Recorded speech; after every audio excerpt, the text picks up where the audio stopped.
if you're in manufacturing and you're a superstar, you could be earning six figures before you hit 30. I mean, that's like a track that I have seen people personally do. I have seen people go and go to manufacturing school and end up being a superstar.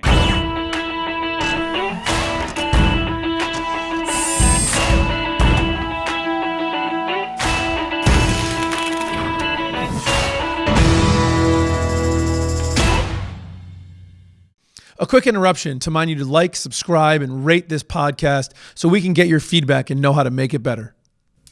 Hey, it's Ari Santiago, president of IT Direct. Welcome to another exciting episode of Made in America podcast. Today I'm with Pedro Soto, president and CEO of Hygrade Precision Technologies. Pedro's had a long history and family history in manufacturing in Connecticut, and our relationship goes back a long way. I am super, super excited to have him on. Pedro, thanks so much for coming on today. Thank you. It's a pleasure. Thanks. Well, listen, Pedro, it's the Made in America podcast. So we start off with the same two questions. Yes. What do you make and why do you make it?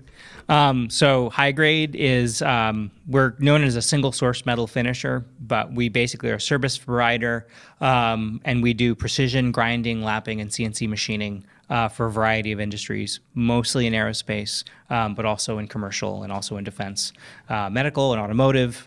We have a lot of customers. It's a good thing usually. We do. We have actually, as of last year, we have 191 active customers. There you go. So pretty good. Very nice. And so, why do I do it? I love manufacturing. I got into it kind of by accident. I had an IT background. I joined up with my dad in 2006. It had always been like the family business. I'd been around it and I'd see it. And, sometimes my dad would bring some scrap parts home, which was kind of cool to see of all sorts of, things. It's like, hey, look at this. But I just think really strongly that I love making and creating things and helping people do that.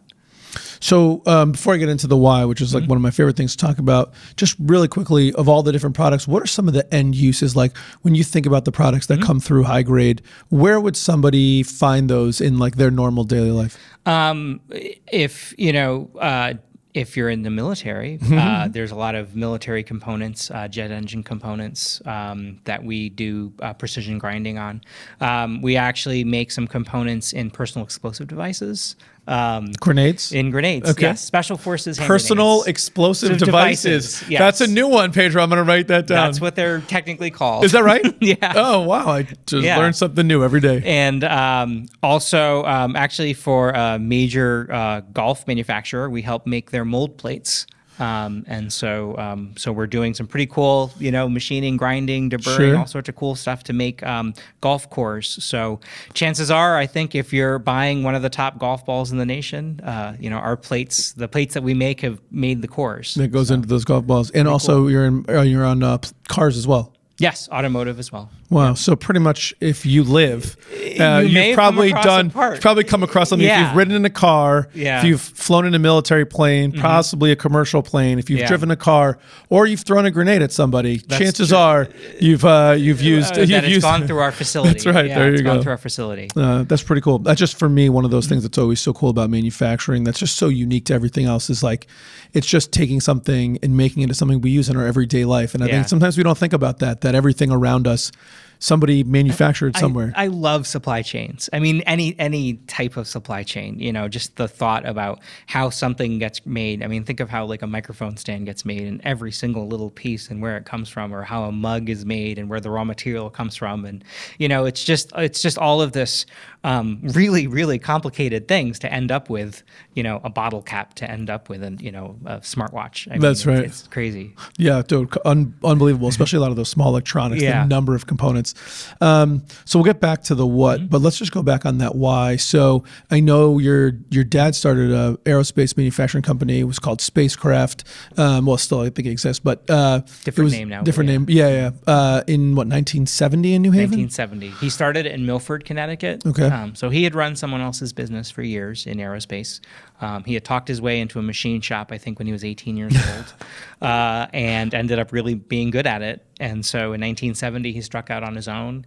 And as he would always like to say, in 1973, he was, Small Businessman of the Year in New England. And the company really was successful within the first few years. And for him, it was, what Spacecraft did was we were a tier 1 direct supplier to Pratt & Whitney, to GE. And so we were making complete jet engine parts, which was really cool. That is very cool. We sold it in 2016 to another company who's still running it today. And I moved last year to Hygrade, where I acquired Hygrade. And I moved from kind of tier 1 to tier 2. Okay. So I was the person... Hygrade is the company that people outsource machining that they can't do in-house to. So, we outsource, people outsource to us lapping, which is like a very fine, almost like super polishing to get very, very tight tolerances. Grinding, which is again, similar thing. So things that, when you need to get kind of one extra decimal on the accuracy scale, usually you're not going to have all those machines just for a few parts. So people outsource that to us. It's a great place to be. It is. It's a very good place to be. So before I want to talk about Hygrade, but I love history, so I just want to get on that a little bit. So, thinking about, in full disclosure, I knew your dad, which does not surprise me at all that he could talk himself into a machine shop or really just about. Talk about just about anything. Yeah, exactly. Yeah, John, just tremendous human being. So what do you remember growing up and being around manufacturing as a kid? You talked about getting into IT, but were you in the shop? Did it excite you? I was, and I was never, he never, I think, felt, I think it's just that generational shift. He never put any pressure on me to join the family business or end up in manufacturing. And so it's not like I was there working on machines and stuff. Although in college, I did redo their computer systems, and I helped them use an Access database and set up some things there. But what I remember when I was a kid... Which, by the way, for the record, your dad was very proud of all your IT work there. Given that I had an IT business and knew your dad, we would talk business. He was always really complimentary of your IT skills, although never gave me the opportunity to hire you. He just never always kept us away from each other, apparently. He probably wanted to keep me for himself. But I think we would have worked really well together. I loved it. I loved IT. And I think that had I not gone and joined up with my dad, I'd still be in that. Still be in IT. But what I remember as a kid, it's more the sensory stuff, like the machine shop smell. You walk in, the cutting. You walk into a machine shop and that just smell of the coolants and the fluids, it takes me back all the time. Just hearing the machines, hearing the machines cutting, seeing the chips. So a lot of it is that just seeing the parts. I remember when I was a kid. He'd bring scrap parts home. That was really neat. He branched briefly into other things outside of aerospace, so photocopier drums and rigid disk drives and things, just all these crazy things. And so I would always kind of see all these just weird little widgets and, again, supply chain components. Sure. And just be fascinated because they're gorgeous. These things are really pretty. Aerospace parts are gorgeous. They're really neat things to see. Especially because when you think about, it's something it sounds like we probably have in common. It's like seeing it and knowing what it takes to get those tight tolerances to go to the thousandths of an inch and the 10,000ths, right? And just thinking about that level of precision and then the repeatability of it. It's like doing it over and over and over again. It's very cool for sure. But you briefly flirted with IT instead of the family business. I did. I was a political science major in college, and I was working in IT all through college, and I graduated college in '99, and I actually joined up with an internet startup business that my friend started. I was employee number 4, I think. Did you graduate high school in 1995? I did. Me too. We are the same age. Yeah, we're the same age. I was also a political science major in college. It's so funny. And went to IT and didn't have the family manufacturing. It's just unbelievable. It's just so hilarious. Crazy. Yeah, but parallel backwards lives on the other side of the exactly. So you're kind of flirting with IT. Sorry, go ahead. Oh yeah. So I went, and so we got actually $1 million in venture capital funding, and we burned through it in about 18 months. And my friend who founded the company, or he co-founded it, but he has since gone on. How old were you at this point? I was 22. 22-year-olds I could see could burn through $1 million pretty quick. Yeah, pretty quick. And he was 19. Even right? quicker. Yeah, or 19 or 20. And but he has since gone on to he did founded and sold successfully an internet company. So, wow. So he did all right. He worked it out. Yeah, I mean, if I knew half, but not about, that company, not that one. Okay. That one bumped along for a few years. But I think that one, if I knew half about business, what I know now, back then, we had a good idea. It just didn't work out. Actually, let me ask you about that. Sure. We were just talking about this actually not that long ago about the idea of, in business, there's the product, there's sort of the knowing what to do, then there's the execution of what to do. It sounds like you've kind of been through that and looking back, realizing that. I don't know, what are your kind of thoughts on those kind of components of the business? Man, it is all about execution. You can be the best machine shop in the world and have terrible customer service, and you can't get anywhere. And so I think that you need to know, like for Hygrade, for example, we're a supply chain, we're a service provider, right? You need this mug, and you need the bottom of this mug ground flat to within a tenth of a thousandth of an inch, and you have 100 of them, and you need them tomorrow or next week, right? They show up on your dock, and you need them. So we know that things have to turn really quickly, and that the communication's got to be great, right? We got your parts, we've inspected them. Okay, they're going to be on the machine here. Here it is, and I know that. I think that the soft parts of the business are almost more important. For Hygrade, my whole aim for Hygrade is to sort of be the drama-free option, to be the company that you just send the parts and you don't even pick up the phone, right? They leave, you have the purchase order, they show up.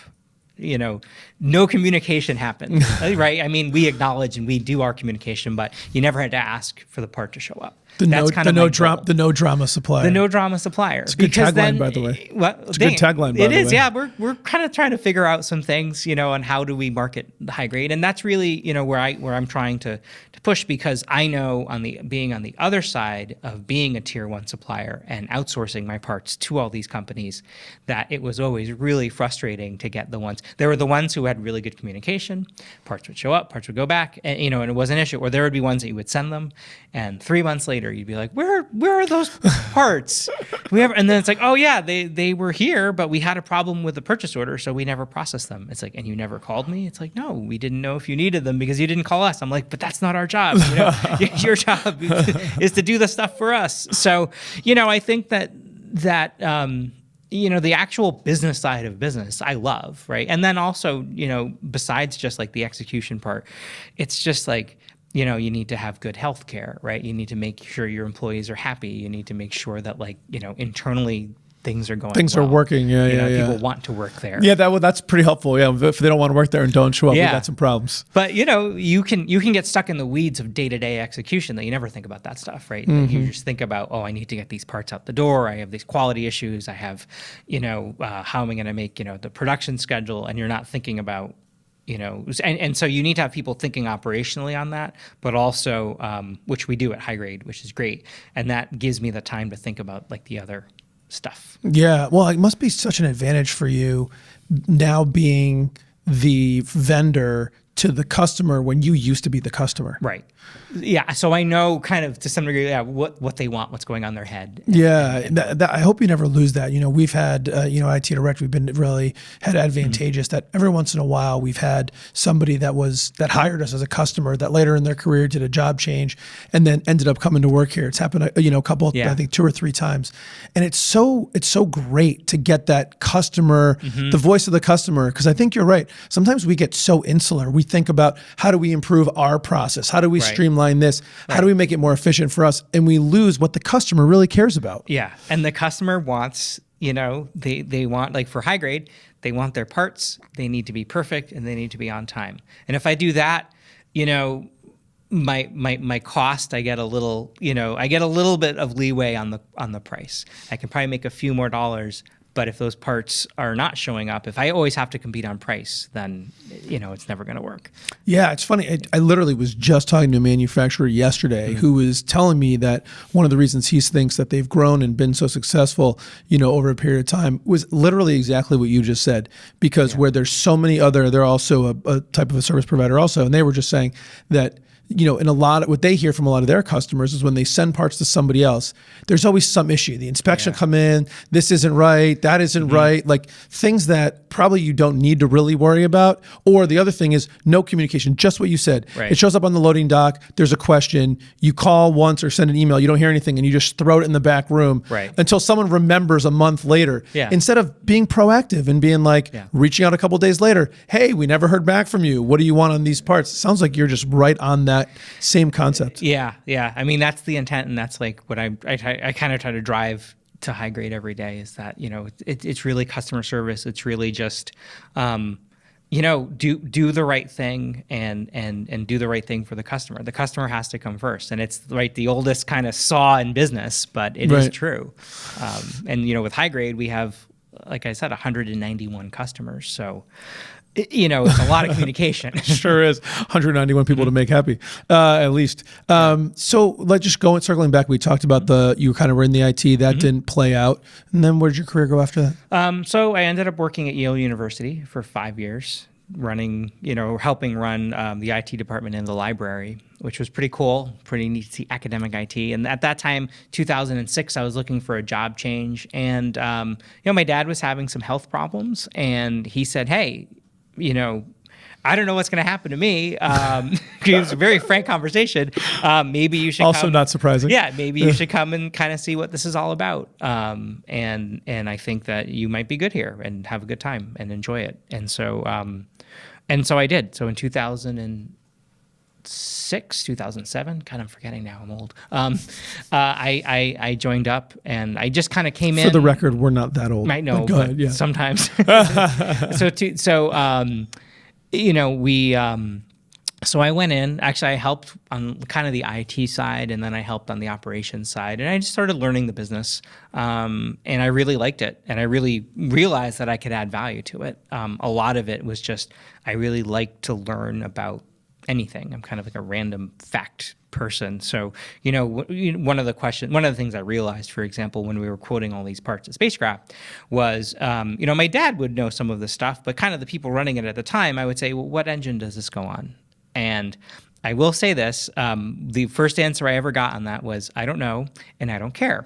Ooh. And I'm just like, but if you're on an engine that has a future of 10,000 units, that's one thing. If you're on an engine that just got out of production and you're going to make 5, you may have a 100-piece order this year, but that part might be gone next year. So, understanding the market, understanding, even now with Hygrade, that's one of the questions I ask. Well, what does this go into? What is it? What's its life? Because it gives you some idea about for business planning. But yeah, for business planning, the possibility is this a 1,000,000-piece order? Is eventually, or is it something small? Or is this winding up, winding down? Where are we in the life cycle of whatever it's going? Exactly, because it's totally different strategy for each one. And so, what I did with spacecraft is, so in 2011 I took it over, and it was great. It was my dad and I really. I think my dad, if we were quite far apart in age, so he had me when he was 44, 45, and so. I think that my dad, if we had been closer together in age, I think we would have just been like cats and dogs. But because we had this like kind of gap, and because he, was like kind of semi-retired at the time, he basically allowed me to kind of run things as I saw fit for a few years, which was great. And so I want to ask about that a little bit because it's your dad was a very gregarious, personable guy. Like we say, it does no surprise he talked himself into a machine shop, and all kinds of stuff he talked himself into. We talked kind of off camera about your dad being famous for his, for the lunches that would go on for hours, and I was privileged to be on a couple of those. And I think you guys are pretty different, and I would imagine you maybe even approach the running of the business a little bit differently. Is that fair to say? Definitely. I think he was self-taught engineer. he could run, not really the CNC machines, but he could make the parts. He was also very, very talented at quoting, at pricing, very talented at, at just making money, right? Figuring out parts, how to make money on parts. So for me, I didn't have any of that. So I had to come in from like the other side, from like the strategy side, from the, okay, how do we build the team of people and how are we going to kind of vet the right people and team and parts and things. So, he would always say that. He's like, you're such a planner. You're so careful. And I'm like, well, I'm not really a planner. I'm a little disorganized, but I definitely try to think through problems, I think, and kind of work my way through them. He was a little more gut feel. He's a little more gut feel, a little more intuitive. Yeah. So what's interesting is I think that, and sometimes when, for people that, kind of in family business are thinking about that, this is also personally interesting for me, is that, when you have the yin and the yang, there's something nice about that, right? Yeah. And that you tend to not have a lot of overlap. Right. But on the other hand, that means you're also not learning as much from him, right? Or from each other, because you're doing different things. So how does that play? Well, that's interesting. I think, he would love to teach. I think he did teach me a lot, partly through action, but he would also walk me through and say, like, this is what this is, or this is how you cut, or this is how, he would talk to me a lot about business and business theory, at least, and from his perspective, I think, as well. And some of it I'd be like, well, I kind of don't agree with you on that, but some of it I do. But what I did also, I realized I learned two things from him, I think. I learned a lot of things from him, but two big things. I think, first of all, make decisions. Like, you got to make a decision. And that's something which I've, over the years, now that I'm running Hygrade, I'm trying to be much more cognizant of that, is that, you can look at a problem 9, 10, 12 different ways. Like, ultimately, like, you need to go in a direction. And if it's the wrong direction, you course correct and you keep going. But I think that, and my dad was very good at making a decision. This is what we're doing. Off we go, right? And the other thing I think is that the phrase I use, and I don't know, it always sounds cheesy when I say it, but you got to lead from the front, right? You need to say, like, okay, this is, you can kind of sometimes kind of cheerlead people into the right decisions and have the team kind of move along, but sometimes you need to be like, okay, that's where we're going, like, and I'm going to stake my own kind of personal reputation and thoughts and things on this. And we're all kind of coming along. And you're not dragging them. You're just telling them, like this is what we need to do, and hold people accountable to that. So, on that, tell them where we're going to go and lead from the front, which I love that idea. Is that at the kind of like strategic level, and how do you kind of balance the lead from the front, make a decision, critical, with empowering people at the same time, right? Because we can't have a team of people that can't make any decisions without you. Exactly, and that's the other thing that I've tried to do. I think my dad really he was always tried to be involved in every decision, and I think that. Although as he got older, I think he would delegate and let kind of people. Sure, do things, and just to give context, how big was spacecraft like in the teens, 2000s when you guys finally sold it from like a? So we sold it in 2016, and it was 50 people. About 50 people. Was that kind of roughly where it was throughout your time there around It that? had gotten bigger through my time there. Yeah, we had been about the same steady side. In the 80s, I think it was a bit bigger. And he had a bunch of other businesses. He actually had, I think, almost 200 something employees at some point. That's a whole other podcast. That is all. John Soto, corporate life. That's right. Where he went. So 50s, but 50s probably like the limit where you can really be involved in a lot of stuff. Like, that's going to be taxing even at that size to be. And even like with Hygrade is 31 people. And it's tough. It is. And I try, but I think actually delegating and making sure and not having to say, like, you're right. You lead from the front for the important things. But if someone's like, hey, we're going to do this thing on Friday, we're going to order pizza from this place, I can just be like, okay, that's good. I'm gonna be like, no, it has to be pizza from this place because I know the guy and we can get a better deal on the pizza. It's like, you need to basically, you're right. You need to empower the team, and you need to have a team that wants to kind of execute, and that will actually move along on their own speed. And how do you practice that? You know, like is that something that if you didn't learn that at spacecraft, where have you learned that, or how have you kind of like developed that? You know, spacecraft was it was a team that sometimes would not would kind of stop. Right. And would be like, okay, where are we going? What's going to happen? What's this? I mean, they were a fantastic group of people, very talented group of people. But just the way that my dad's leadership style was, I think that, you know, they tended to sometimes not go at their same pace. Well, pockets of people would, but, you know, there was kind of like let's kind of wait till we see where John wants to go sometimes. Sure. I think that, you know, you need to hire people who have the skills and trust them to use those skills. And so, I mean, at Hygrade, you know, my operations person is fantastic, and you know, he's constantly kind of pushing me along and helping, you know, saying, hey, you need to make decisions on this, you know, which also helps, right? For sure. And you know, and we have people kind of in each. We're trying to get people kind of in each level that are empowered to kind of run the processes the best they see fit. Rather than have them kind of constantly worrying about making a mistake or anything like that, letting them, you know, establishing really strong processes and procedures is important, especially in manufacturing, so that you could let people execute those and apply their judgment calls, right? Use their expertise, but ultimately, you know, you have a system that works and you have to make sure that the system works. And kind of they work and then they work sort of within the system. Right. Whatever. And it's not like they're constrained and shackled to it, but at least, you know, you're talking about ways of ensuring that you're making defect-free parts, that you're shipping on time, that your cost accounting is there and you're looking at your numbers. So, you know, as long as that system can work well, people can execute pretty quickly and do well. And then obviously if they have suggestions, right? Hey, this isn't working well. Hey, can we do this? Hey, can we do that? Then yes, please tell me. I always say I don't want to be like yes to death. Like, you know, and I'll say it sometimes. I'll be like, listen, I'm making a decision and I think it's the right one, but, you know, please question me on this, right? Because I may not be the expert sometimes. So, you know, sometimes I'll have a good idea and people will be like, oh, it's a good idea. But I will tell people, like, don't say that the boss has a good idea if it's not a good idea. Tell me it's a bad one.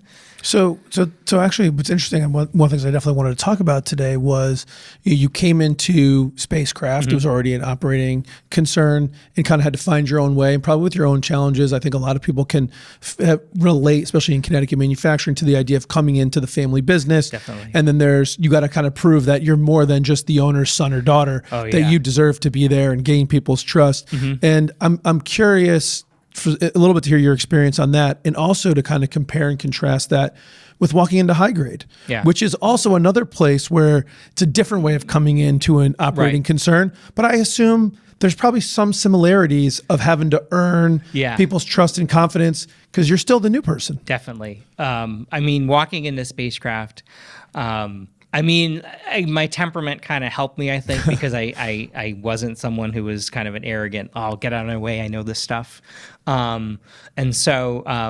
But yeah, there was definitely, I would say that, you know, a group in the company kind of took me in and taught me. And then there was a group that was like a little bit like standoffish, kind of, well, don't let them get too close to this stuff. You know, we got our own thing going on here. And did you have a strategy to win people over? Yes, my charming personality. No, the strategy I think is to learn and to listen, to learn. And to, once you have stuff figured out, then I think the thing I learned a little bit later, but, you know, once I started running spacecraft, which was not really in the plan, it kind of ended up happening that it's like, oh, look, I'm in charge of spacecraft. How did that happen? There's a long, complicated story that, you know, I'll tell you offline. But, you know, I think that once I started making decisions and people realized that they were good decisions, that I gained trust. I think, you know, once you start making choices and making things and moving things in a direction, and people realize, oh, that he actually knows what he's doing. You know, you do need to try to prove and show that you know what you're doing. No, listen, I mean, you talked about sort of starting by listening. And I think, you know, the underlying point to that, if I can be so bold as to sort of maybe put an analysis on it, is like, I think, you know, there's a great saying that people don't care how much you know until they know how much you care. And I think the way that they can know how much you care is by giving them the respect of listening and coming into any environment and the people that are there saying, listen, I haven't been here before. I don't know what's happening. And by the way, for people that are listening, this doesn't matter if you're coming into a family business. if you're coming into a business you've just acquired, or if you're going to another department to try and learn something or going into a new business, we all have to forge our way. And I think coming in and giving people the respect of asking questions and listening is a great place to start. Thanks. And then I think eventually you have to show that you can synthesize that knowledge to make good decisions by making decisions. Going back to lesson 1, make decisions. Make decisions, exactly. And I think like with Hygrade walking in, it was, one good thing is that through the acquisition process, I got a lot of access to the company. A little bit more so than you normally get in an acquisition. So I got to kind of know everyone, meet everyone. They realized I was. Was there a pre-existing relationship or? No. Okay, because the way you said more access than you normally get, just the way it worked out. The owner was basically like, "Go talk to anyone you want," Nice. Which was great. That is fantastic. It was a good thing. And, it is a great thing. And he had built. It was a solid team. I think what I realized was that the team that was built was an operationally pretty effective team, and I realized, oh, this is great. Like they're running on their own speed. One of the things that that they did was, right around the time that I was like, oh, this, that they had met me and I hadn't made a decision that I was going to do anything with buying Hygrade or anything, but I'd visited the facility and talked to people and was just like, oh, this is a thing that I might be interested in. And I got a Christmas card from them like 3 weeks later. Really? And I'm like, that is cool. That's a team that knows what's up, right? Yeah, Someone comes in and visits you. They're on the Christmas card list, and that really counted, that it was a team that was like, oh, these details count. This stuff matters. But I think that for me... That resonated with you personally. It resonated with me personally, exactly. I was like, oh, this is a customer service oriented team, right? They care about the customer or whoever walks through the shop. So when I... once the acquisition process concluded and I walked in on the first day, one of the things I did say was, I'm not going to try to change everything all at once. Like, I'm not in here to change. I need to learn, right? Need to figure all this stuff out, see how everything works and start making changes.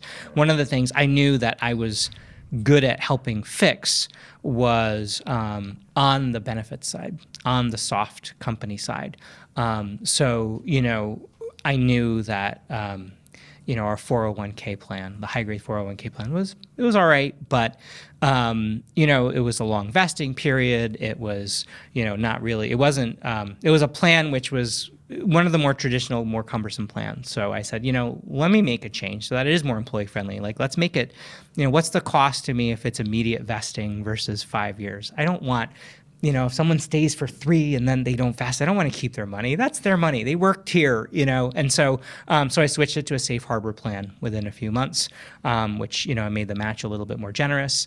Is that something that employees noticed? They did, especially the ones who were actively contributing. And the other thing I did was, I think it was, it was immediately vesting. So, there were a lot of people who started, I said, put some money in, like, it's free money, like, take the match. And I did the math and I said, this is going to cost probably about 60% more than what we're putting in, but they're not putting in a lot anyways. And so people did notice that. And it sounds like the other big win was healthcare.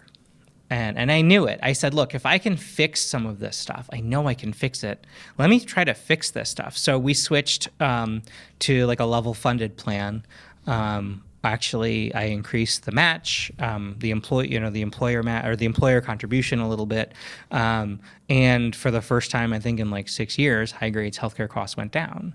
And so I said, and it's stuff where it's just that, like, I know this stuff matters. It costs me personally, but it'll cost Hygrade a little bit more money, but also it's just a huge burden on employees to have this healthcare ridiculousness where things are going up 30, 40, 50%, because we're in the small group plan, so now we technically moved into the large group. I think our costs are going to be, we've got this like cost pool that if we get some money back, that'll be great. If we don't, whatever. But, fixing that, we have good coffee at Hygrade for the first time ever. We have water dispensers, and now look, I am focused on day-to-day operational customer problems, buying new equipment, the actual stuff that makes us money. Like I do spend probably most of my time on that. So because as I go through this, it makes it sound like I'm just getting in the candy store, just getting new stuff. But also I think that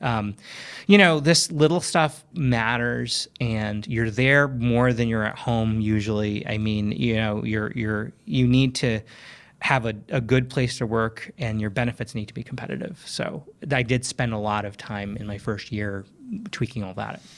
Talking about you being a planner, I'm sure that you went into this with some strategic vision of why start here. And I think, I appreciate that you mentioned the machines, and we'll certainly can get to that. I think it's interesting talking about coming in, and the first thing you think about is, what can I do to make life for the employees better? And I think you've hit on some things which are meaningful. Some are meaningful kind of long-term, the 401k that you may not think about. Some are meaningful and important, but not everyday little items like healthcare. And even the little items, like I think good coffee, short money, huge impact. Yeah. Right? Like people know the difference between like the old crappy like drip that doesn't work and something decent, and it doesn't cost you that much. I don't know, run through the thought process for anybody who's hasn't thought about doing these things before, who's going into a new company. Why do this? I mean, I think it's important for them to know that like I care about this stuff, right? And so I want them to enjoy working here, and like good coffee. I mean, man, people in manufacturing, it is like they just guzzle through this stuff. We're going through these bags and bags of coffee every day because I'm like, oh yeah, okay, they really do drink it. They just weren't drinking it before because it was K-cup coffee or whatever. So, and I think that, but I think that employee benefits is, first of all, it's a competitive advantage, right? If you can go and you can say, look, Hygrade's 31 people. And if you're like, oh, I'm going to work for a 31 person company, I'm sure they have terrible benefits. I'm sure they don't have anything. It's like, no, actually, like, our healthcare is pretty competitive. Our 401k is generous. And our coffee is good, right? Like these are things that I think count to bring in new people. And also it's just, I don't know. I feel it's like the right thing to do. I'm not going to save money by having cheap coffee because you have less productive employees, less happy employees. Let's find other ways of saving money. Making these small investments and stuff is there. And it's, obviously you go into like the .com world, right? And they have chefs and they have this. So, writ large, you can kind of see the ultimate end for a very wealthy company that they do this, in giant things. So I'm trying to do it in small ways. Yeah. Build your way up. Hey, one day you guys could have your own personal chef. Yeah, that'd be nice. So yeah. so you kind of get started, you're making some of these changes.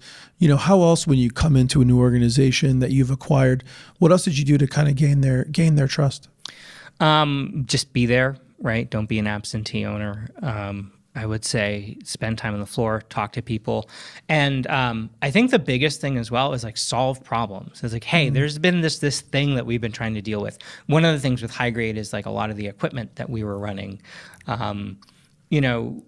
some of it, actually the previous owner had spent a lot of money fixing some things up, but there were also things like he hadn't fixed up. So, day one, I basically, it was like, let's just start writing those checks, and let's fixing up this equipment. And I think that, if there's been something that people have been dealing with, or, oh, this has been an issue for such a long time, it's just start like to gain trust is, to fix problems. Right. And also I think, to walk through and to tell them what they are doing well, right? Like a lot of times you walk into a company, and I didn't want to buy a turnaround. Hygrade is not a turnaround. I think Hygrade is moving along pretty well. I think it's capable of a lot more in terms of business, which is why I bought it.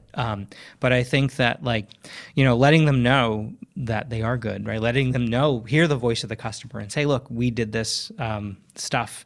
This happened because of your efforts, right?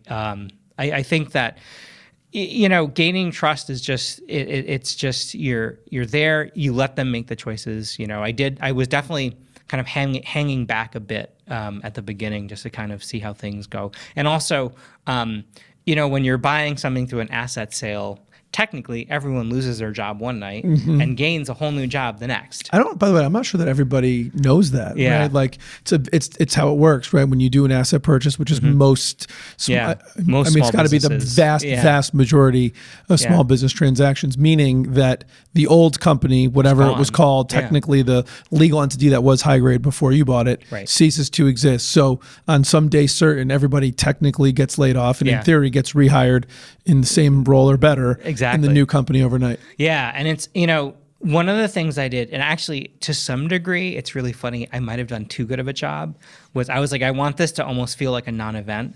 So, I think people didn't really realize that this, things went so smoothly, and I was like, that first paycheck's got to go through, and you got to because you have to On re-sign. time, right And amount. You have to sign everyone up. You're redoing everyone's withholdings. So I spent a lot of time making sure that was all right. But I think the funny thing is that I think they did get this sense that like old Hygrade was kind of still plugging along a bit, and so I think that.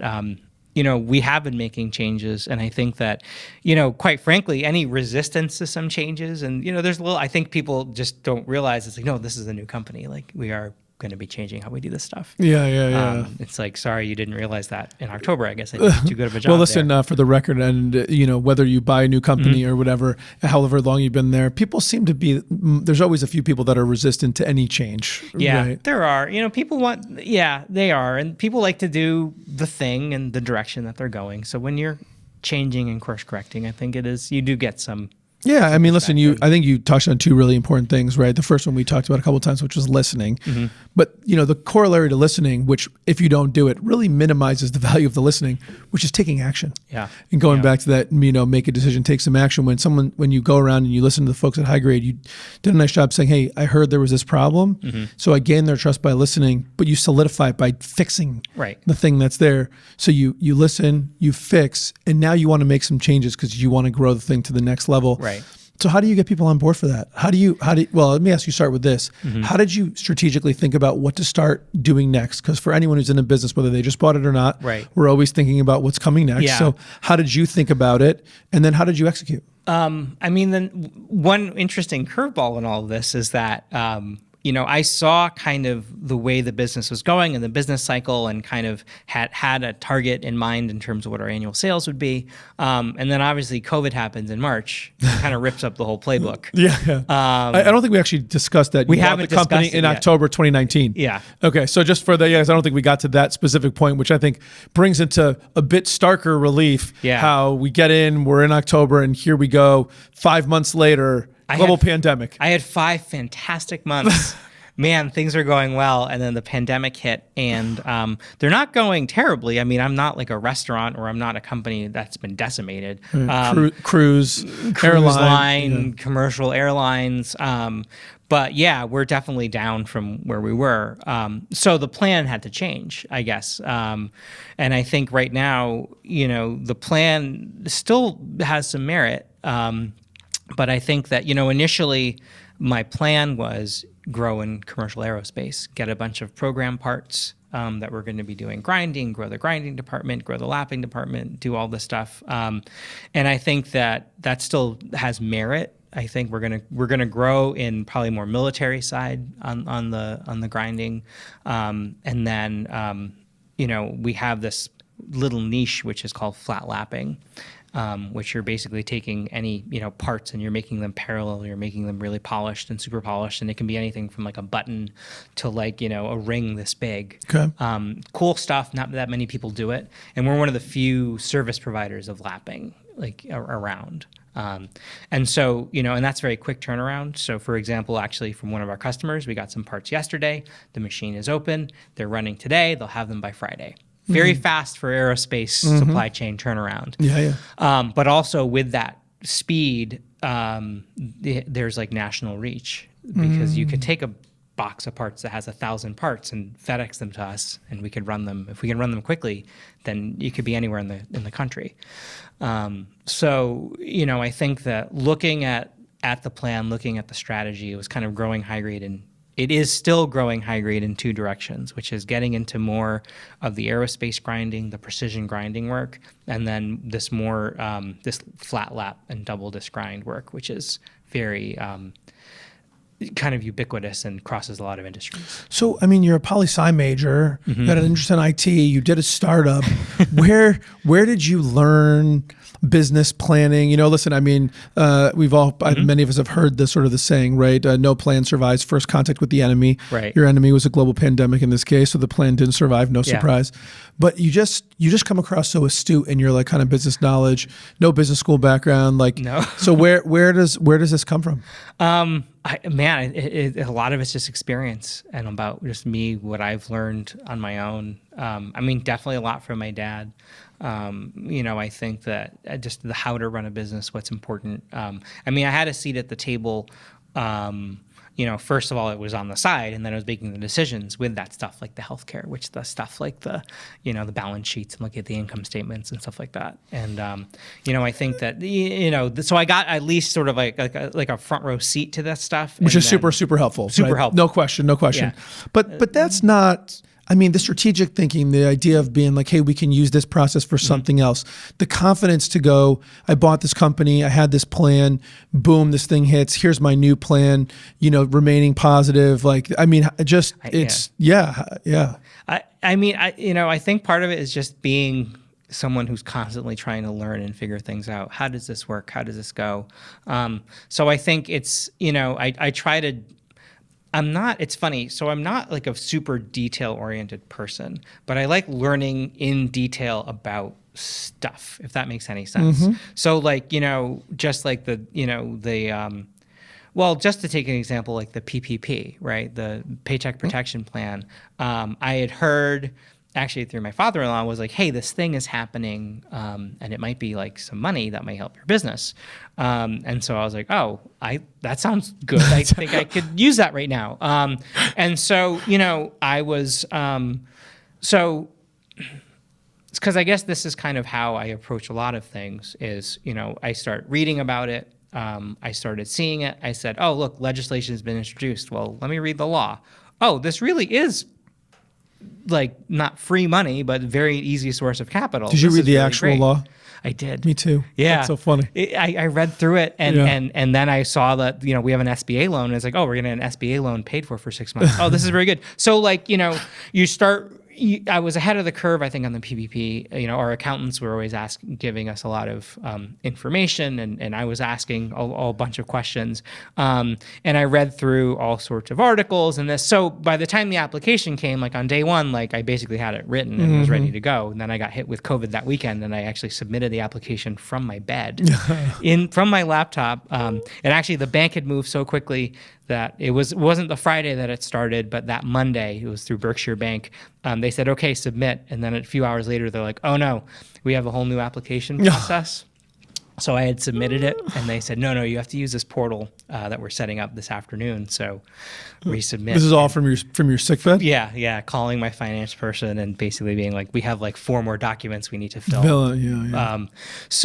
But I think that, learning about it, again, asking questions, like I was all over my accountants. I was all over, the people who were kind of, learning. I talked to the banker. I was like, what's going to happen?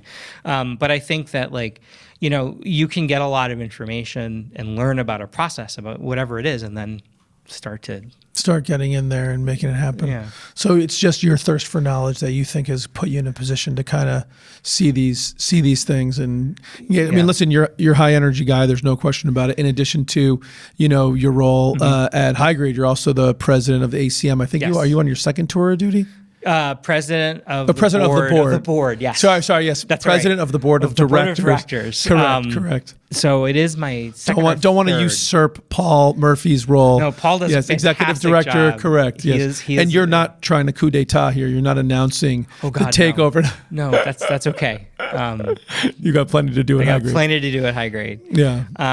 I think that. But yeah. The ACM is. I love being there, and I think this is possibly my third term as president, second or third, but And people may remember because we did a brief one of these at last year's Aerospace Alley that I did like a couple like quickies. So we talked a bit about ACM there, and I don't want to retread everything, but I was interested. Like ACM is well known, and I don't know if all manufacturers know in Connecticut, but the aerospace component manufacturers, that group, is the envy of the aerospace world, literally. Yeah. People in other countries, including other places where aerospace is prevalent, other places in the U.S. and Great Britain, want to understand how we have this. So for anyone that doesn't know, what is the ACM and why do people envy it? So the ACM, the Aerospace Component Manufacturers Association, is a regional trade group. We're focused in Connecticut and Western Massachusetts, also known as Aerospace Alley. But we are I think we're 115 member companies.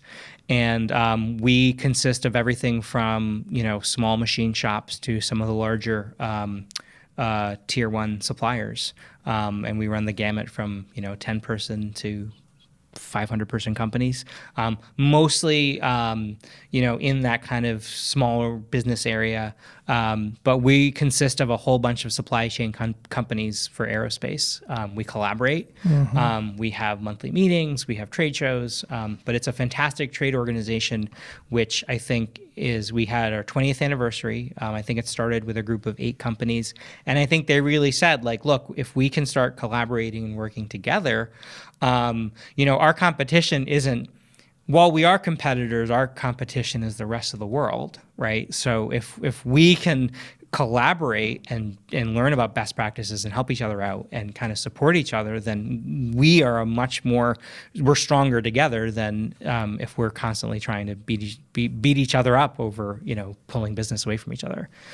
It's been very successful and impressive. Other people that have been on the podcast have talked and raved about it. And I had the privilege of being at the trade show last year, and I know a number of the member companies. And I think what's been so unique, I think, and you touched on it right there, is that it's competitors, but it's like, I don't know what the right, how you combine competition and cooperation into one word. Right. But I think people might be surprised to know that, they'll have events at someone's shop and you can come in and see what they're doing. And there's real open conversation about how things are doing and sort of that race to the top mentality. How can we work together? And there's classes that will come in and, train you on various compliances you need to know about, whether it's ITAR or, cybersecurity compliance. And there's lean process trainings and how to deal with push outs and, pay delays. And I mean, it's just amazing. Yeah. I mean, the group itself basically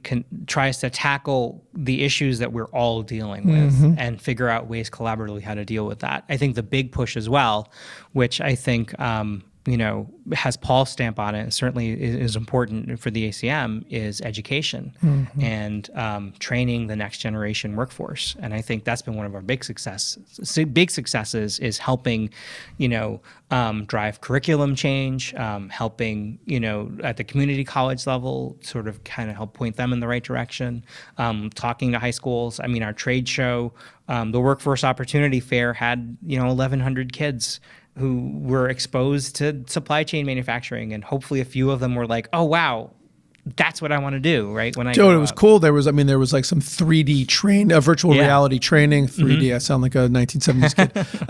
The virtual reality training there. There was people showing what the shops look like. I mean, just such an impressive way to kind of engage youngsters. I mean, it's one of the goals of the podcast is to change the view of manufacturing, to help people to understand what it's really all about. And that was being done in spades, at the trade show. Yeah, it's a great collaboration in that area for sure. Yeah, I love it, and it's neat to see. It's a cool industry, and it needs people, and it's also something where, I mean, look, I went to a 4-year college. I'm a liberal arts major, right?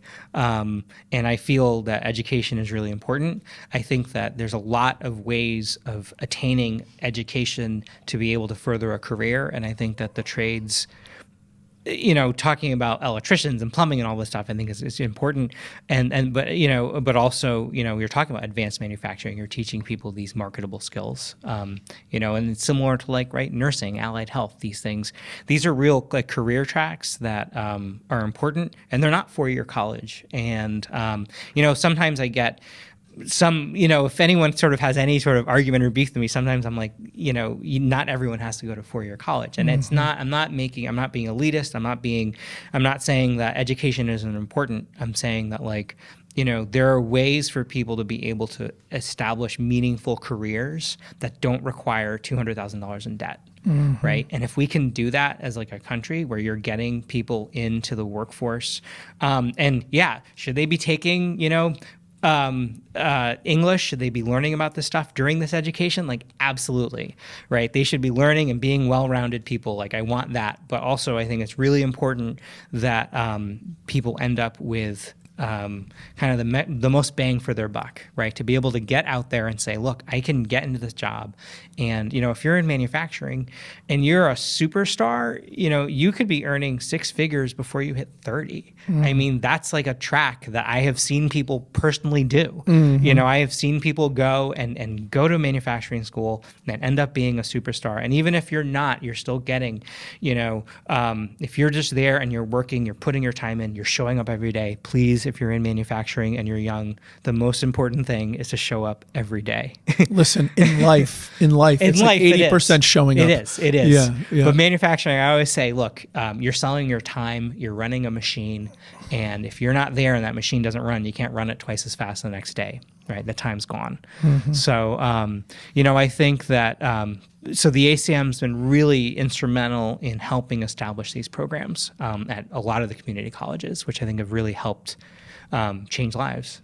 Absolutely. Listen, I couldn't agree with you more. And at the risk of this recording being thrown back at me by my own children, I'm with you 1,000% on the 4-year degree. And quite frankly, I think college is broken. It's too expensive for what you get out of it. And I think we've disconnected what it really should be all about, which is helping people get an education to improve their life. Right. You know what I mean? That's what college is. And somehow it seems like it's gotten pretty far out of whack, but that's probably a separate podcast episode. To your point, although happy to hear your views. I will say this, more importantly, I think I'm very excited and passionate about helping people find what their passion is. Right. And it's been so meaningful in my life to be able to be in a career that I love, that I enjoy. And I do live a life that you hear about where it doesn't feel like you work at all every day if you love what you do. And that's really where it is. And you know what? Some people, I am sure, want to be doctors and want to be lawyers and, want to be advanced chemical engineers. And you need a certain level of schooling for that. That's absolutely the case. But I think there's other people who we should value just as much, who want to work with their hands, who want to make something, who have an aptitude for, three-dimensional spatial alignment, who can operate a CNC machine, who can do that stuff, or maybe who are interested in computers in a certain way. A full 4-year liberal arts and a master's degree may not really be the right path for.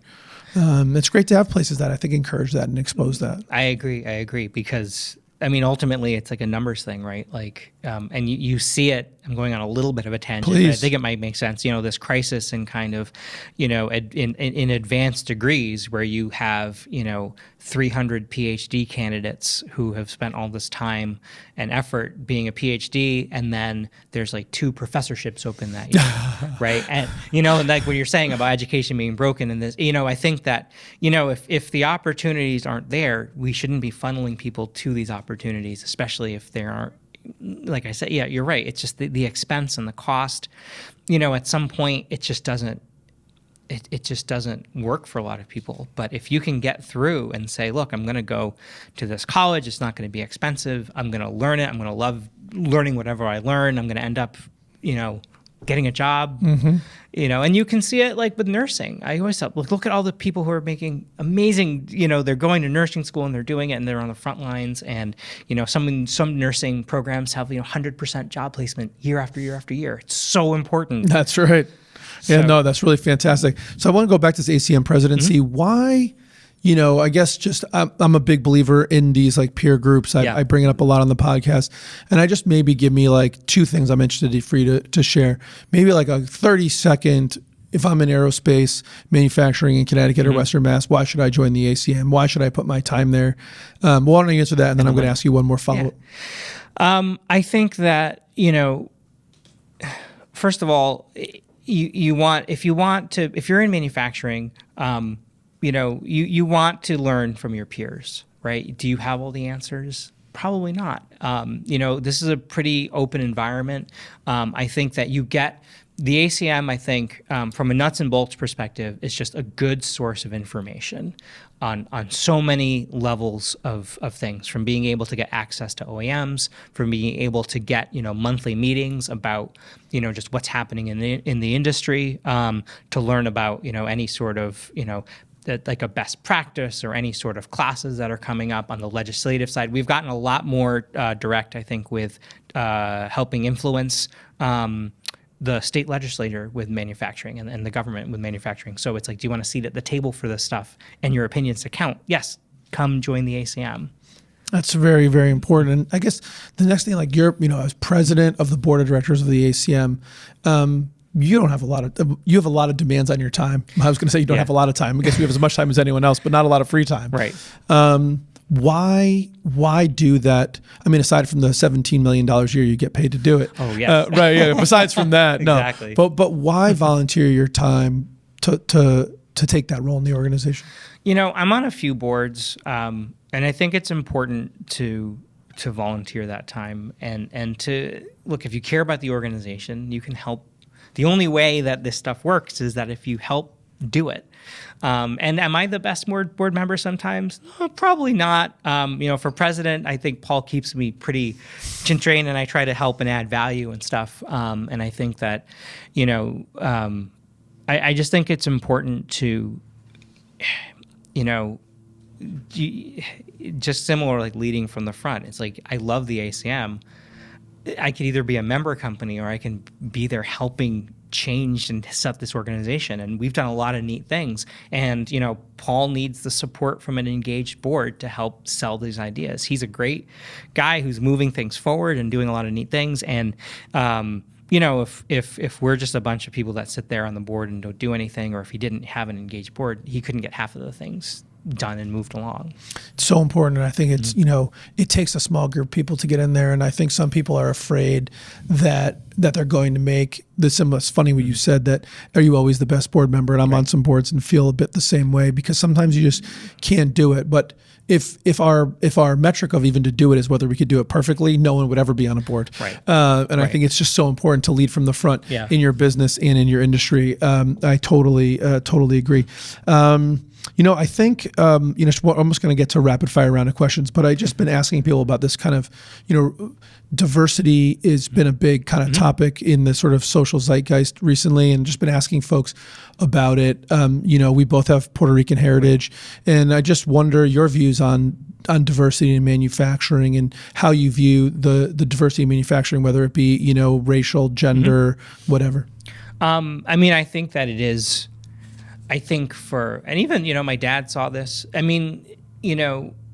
It's always been, I think, you can see a lot of the diversity has been traditionally through like immigrant groups who have come in. So like spacecraft, we had a lot of people from Laos who were there, and then, one person would join and they'd tell their family and they were all working. I think that, it is important. I will actually say that in the kind of supply chain, I think we need a lot more work on that. If you go to the OEMs and you visit a Pratt & Whitney and you visit GE, you will see very quickly that they have gotten it, right? And they have, at least in, when you're dealing on the operational side, you see a diverse workforce. You see, lot of women in senior leadership roles. You see, you see minorities as well across the whole organization. And so, just from a selfish perspective, I think that the supply chain needs to have people that can,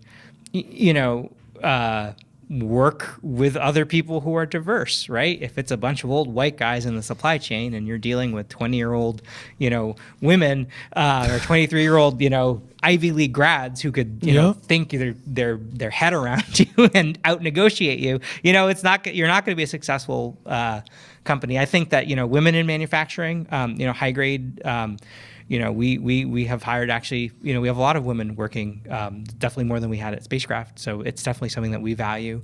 I think that it's something that,